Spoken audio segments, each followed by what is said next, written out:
আছে আমাদের ন্যায্য দাবি আপনারা মাইকেও আমাদের যতটুকু নিয়ে দেন সমস্যা নাই, কিন্তু আমরা আমাদের আন্দোলন চালিয়ে যাবো। আমাদের অবস্থান কর্মসূচি কারা কর্মসূচি থেকে শুরু করে আরও বিভিন্ন রকম কর্মসূচি আসবে। সুতরাং আমরা বিচলিত হবেন না। আমরা শিক্ষক সমাজ, আমরা এখন শিক্ষক সমাজ এবং আমাদের ন্যায্য অধিকার সেটার জন্য আমরা এখানে দাঁড়িয়েছি।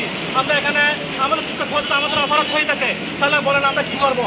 আমরা জানেন যে 1 বছরের মধ্যে পরীক্ষা সম্পূর্ণ হওয়ার কথা, 23 জানুয়ারি সেই বছরের পরীক্ষা শেষ হওয়ার কথা, কিন্তু সেই পরীক্ষাটা 7টা বছর অতিক্রান্ত হয়ে গেছে।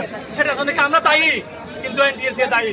এনটিএসসি এর কাছে আমরা অনুলিপি স্মারকলিপি বিভিন্ন কিছু দিয়েছি, কিন্তু তাদের মনে হলো না। পৃথিবীর ইতিহাসে এরকম হয়েছে কিনা আমার জানা নাই। তারা মনে হয় কঠিন পাথর দিয়ে তাদের হৃদয়টা মনে হয় তাদের ছেলে মেয়ে মনে আছে কিনা সন্দেহ। তারা সবসময় আইনের দোহাই দেয়। আপনারা বলেন আইন কাদের জন্য? আইন মানুষের জন্য হয়, আইন মানুষের উপকারের জন্য হয়।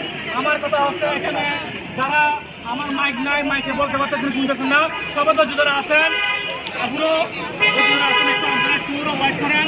আমাদের বিশেষ করে মিডিয়ার সবার সুতরাং এখানে অনেকে সিঁড়িতে বা আমাদের বিভিন্ন বসে আছেন, এভাবে বসে থাকেন। ব্যানারটা ধরতে হবে, একজন ঘরে ঘরে আমাদের এখানে দাঁড়াতে হবে।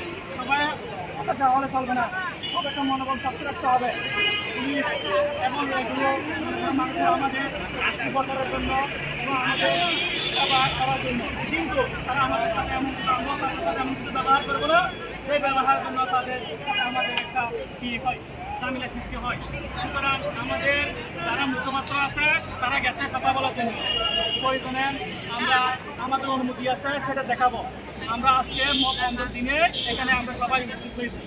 এখানে কেন আমরা উপস্থিত হয়েছি? আমরা কিন্তু দুঃখ আক্রান্ত মন নিয়ে আমরা এখানে সবাই দাঁড়িয়েছি। সুতরাং আমাদের দাবিগুলো ন্যায্য দাবি, সেটার জন্য করোনা মহামারী এবং এনটিএসসি গাফিলতির কারণে আমাদের আজকের এই দশা।